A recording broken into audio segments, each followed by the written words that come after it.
నమస్తే. ముఖ్యమంత్రి జగన్మోహన్ రెడ్డి గారి మీద కాంగ్రెస్ సీనియర్ నేత, మాజీ ఎంపీ ఉండవల్లి అరుణ్ కుమార్ ఆయన చాలా కీలకమైనటువంటి వ్యాఖ్యలు చేశారు. ఇప్పటివరకు జగన్మోహన్ రెడ్డిపై ఆయన చాలా పాజిటివ్ వేవ్‌తో మాట్లాడినటువంటి సందర్భాలు చాలా ఉన్నాయి. ఒకటి ఆరా తప్ప. ఇలాంటి సందర్భంలో తాజాగా ఆయన చేసినటువంటి వ్యాఖ్యలు రాజకీయంగా పెద్ద దుమారం రేపాయనే చెప్పాలి. ఆయనేమన్నారంటే, ఏపీలో ఎమ్మెల్యేలకు గౌరవం లేదు. ఎలాంటి అధికారం కూడా లేదు.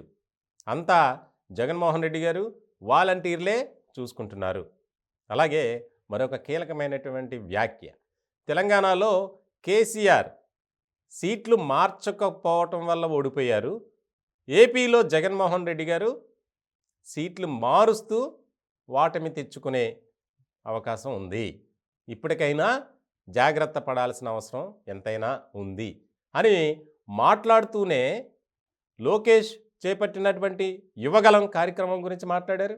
అలాగే తెలుగుదేశం పార్టీ, జనసేన 2 పార్టీల పొత్తు గురించి కూడా మాట్లాడినటువంటి మాటలు ఇప్పుడు రాజకీయంగా ఒక చర్చకు దారితీశాయి.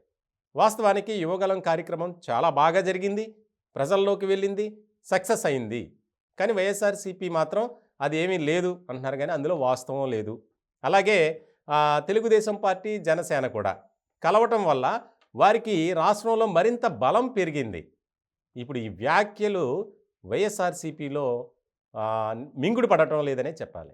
ఎందుకంటే వాస్తవంగా ఉండవల్లి అరుణ్ కుమార్ ఆయన senior politician, YS Rajasekhara Reddy గారితో ఎంతో మంచి సన్నిహిత సంబంధాలు కలిగినటువంటి వ్యక్తి, ఒక రాజకీయ వ్యూహకర్త కూడా ఆయన. అలాంటి సందర్భంలో ఆయన తాజాగా చేసినటువంటి వ్యాఖ్యలు పార్టీలో ఒక చర్చకు దారితీశాయి. నిజమే కదా, జగన్మోహన్ రెడ్డి గారు ఎందుకు అలా చేస్తున్నారు, ఎందుకు అలా చేయాల్సి వచ్చింది, మార్చడం వెనుక ఆంతర్యం ఏంటి, ఆల్ ఆఫ్ సడన్ ఇప్పుడు మారిస్తే అభ్యర్థి మారటం వల్ల ఆ నియోజకవర్గంలో విజయావకాశాలు 100% ఉంటుందా? ఇటువంటి వ్యాఖ్యలు బాగా వినిపిస్తున్నాయి. మొత్తానికి తాజాగా ఉండవల్లి అరుణ్ కుమార్ గారు చేసినటువంటి వ్యాఖ్యలు ముఖ్యంగా వైఎస్ఆర్సీపీలో ఒక అనిశ్చితి, గందరగోళ పరిస్థితులు తెచ్చాయని స్పష్టంగా చెప్పాలి.